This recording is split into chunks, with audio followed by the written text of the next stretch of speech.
Stop scrolling. Your smartest learning destination is here. Join. Hello everyone, आज हम एक बहुत ही फैसिनेटिंग जर्नी पर निकलने वाले हैं। एक ऐसी कहानी जो हम सबके जीवन की शुरुआत की कहानी है, the story of human reproduction. हम इस पूरी प्रोसेस को, इसके हर इंपॉर्टेंट स्टेज को समझेंगे, जो क्लास 12 के स्टूडेंट्स के लिए तो एब्सोल्युटली क्रूशियल है। तो हमारी इस कहानी की शुरुआत होती है इस एक इमेज से। यही है वो डेस्टिनेशन जहां इस पूरे प्रोसेस को पहुंचना है। एक नया जीवन जो एक सेफ एनवायरनमेंट में डेवलप हो रहा है। पर सवाल यह है कि यहां तक पहुंचने का जो सफर है वो कैसा है। बिलीव मी, वो बहुत ही कॉम्प्लेक्स और फैसिनेटिंग है। तो ये जो 9 महीने का इनक्रेडिबल जर्नी है, ये आखिर शुरू कैसे होता है? इसकी पूरी कहानी की शुरुआत होती है सिर्फ 2 सिंगल सेल्स से। जी हां, सिर्फ 2 बहुत ही स्पेशल सेल्स, जिन्हें हम कहते हैं gametes. Okay, so let's dive deep into this.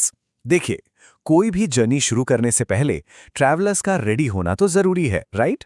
और इस कहानी में हमारे ट्रैवलर्स हैं स्पर्म और ओवम। इन गैमीट्स के बनने की प्रोसेस का एक बायोलॉजिकल टर्म है गैमीटोजेनेसिस। सीधी सी बात है, ये वो प्रोसेस है जिससे मेल और फीमेल गैमीट्स यानी स्पर्म और ओवम बनते हैं। मेल में टेस्टिस के अंदर और फीमेल में ओवरीज के अंदर। चलिए पहले मेल गैमीट यानी स्पर्म के बनने की प्रोसेस को स्टेप बाय स्टेप समझते हैं। इसे कहते हैं स्पर्मेटोजेनेसिस। सब कुछ शुरू होता है इमैच्योर मेल जर्म सेल से, जिन्हें कहते हैं स्पर्मेटोगोनिया। ये डिवाइड होकर बनाती हैं प्राइमरी स्पर्मेटोसाइट्स। फिर होता है मियोटिक डिवीजन, जिसके बाद ये बनते हैं सेकेंडरी स्पर्मेटोसाइट्स, फिर स्पर्मेटिड्स और फाइनली मैच्योर स्पर्मेटोजोआ यानी स्पर्म। और हाँ, इस पूरी प्रोसेस में ये जो सर्टोली सेल्स है ना, इनका रोल बहुत इंपॉर्टेंट है। ये इन डेवलपिंग स्पर्म्स को न्यूट्रिशन प्रोवाइड करती हैं। अब बात करते हैं फीमेल गैमीट यानी ओवम के बनने की प्रोसेस की, जिसे कहते हैं oogenesis। ये डायग्राम दिखाता है कि कैसे एक प्राइमरी फॉलिकल धीरे धीरे मैच्योर होकर एक ग्राफियन फॉलिकल में बदलता है। फिर जब ये ग्राफियन फॉलिकल रप्चर होता है तो ओव्यूलेशन के दौरान एक सेकेंडरी oocyte रिलीज होता है, और ये जो बचा हुआ पार्ट है ये बन जाता है कॉर्पस ल्यूटियम, जो प्रेगनेंसी के लिए इंपॉर्टेंट हार्मोन्स रिलीज करता है। ओके, तो अब इन दोनों प्रोसेसेस को साइड बाय साइड कंपेयर करना बहुत जरूरी है। स्पर्मेटोजेनेसिस प्यूबर्टी पर शुरू होता है और कंटिन्यूअसली चलता रहता है। वहीं oogenesis, बिलीव इट और नॉट, फीटल स्टेज में ही शुरू हो जाता है।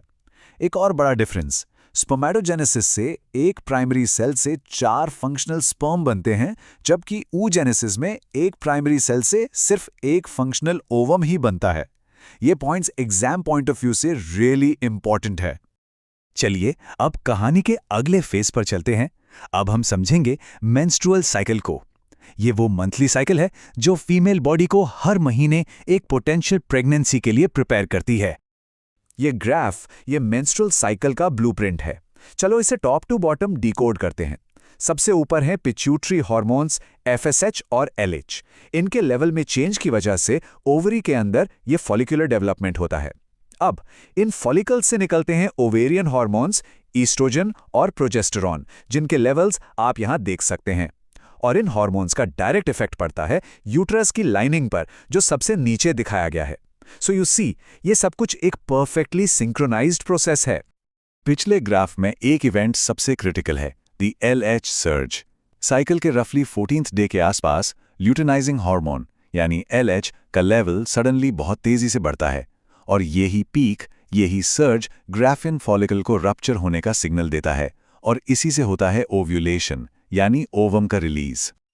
अब हम पहुंचते हैं इस जर्नी के क्लाइमैक्स पर, फर्टिलाइजेशन। वो मोमेंट जब 2 सेपरेट सेल्स यूनाइट होकर एक सिंगल न्यू सेल बनाती हैं। ओव्यूलेशन के बाद ओवम आ जाता है फिलोपियन ट्यूब में, और यहीं से शुरू होती है एक रेस। लाखों स्पर्म्स इस एक ओवम तक पहुंचने की कोशिश करते हैं, पर आखिर में जीत सिर्फ एक की होती है। तो ये फर्टिलाइजेशन होता कैसे है? Let's break it down. सबसे पहले स्पर्म का एक्रोसोम कुछ एंजाइम्स रिलीज करता है जो ओवम की आउटर लेयर्स को डिसॉल्व कर देते हैं। नेक्स्ट, एक स्पर्म सक्सेसफुली ओवम की मेम्ब्रेन के साथ फ्यूज हो जाता है, और जैसे ही यह होता है ओवम की मेम्ब्रेन में केमिकल चेंजेस होते हैं जो एक बैरियर बना देते हैं ताकि कोई और स्पर्म एंटर ना कर पाए।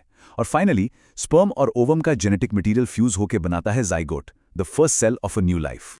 सो जाइगोट तो बन गया, अब आते हैं फाइनल सेक्शन पर। अब हम देखेंगे कि ये सिंगल सेल जाइगोट कैसे डेवलप होता है और यूट्रस में अपनी जगह बनाता है, जो प्रेगनेंसी की एक्चुअल बिगिनिंग है। फर्टिलाइजेशन के बाद जाइगोट में रैपिड सेल डिवीजन शुरू हो जाता है, जिसे कहते हैं क्लीवेज। कुछ ही दिनों में ये सेल्स की एक सॉलिड बॉल बन जाता है, जिसे मॉड्यूला कहते हैं। फिर ये मॉड्यूला डेवलप होता है एक हॉलो स्ट्रक्चर में, जिसे कहते हैं ब्लास्टोसिस्ट, और फर्टिलाइजेशन के लगभग 6-7 दिन बाद ये ब्लास्टोसिस्ट यूट्रस की वॉल से अटैच हो जाता है। इसी अटैचमेंट प्रोसेस को कहते हैं इम्प्लांटेशन। ये इम्प्लांटेशन एक टर्निंग पॉइंट है। अब ब्लास्टोसिस्ट की जो इनर सेल्स हैं वो आगे चलकर एम्ब्रियो बनाएंगी, और जो आउटर लेयर है जिसे ट्रोफोब्लास्ट कहते हैं, वो प्लेसेंटा जैसी सपोर्टिंग स्ट्रक्चर्स बनाने में हेल्प करेगी। और इसके साथ ही हम वापस वहीं आ गए हैं जहां से हमने शुरू किया था। ये वही इमेज है। गैमेट फॉर्मेशन से लेकर इम्प्लांटेशन तक के सफर का ये है successful outcome. The journey has come full circle. पर कहानी यहां खत्म नहीं होती। इनफैक्ट यहां से तो एक बिल्कुल नई कहानी शुरू होती है। इम्प्लांटेशन का ये सिंगल इवेंट बॉडी में हार्मोनल चेंजेस की एक पूरी चेन रिएक्शन शुरू कर देता है। तो सोचिए, वो सबसे पहला सिग्नल क्या होता है जो ये ब्लास्टोसिस्ट भेजता है? वो पहला मैसेज जो बताता है कि अ न्यू लाइफ हैज बिगन?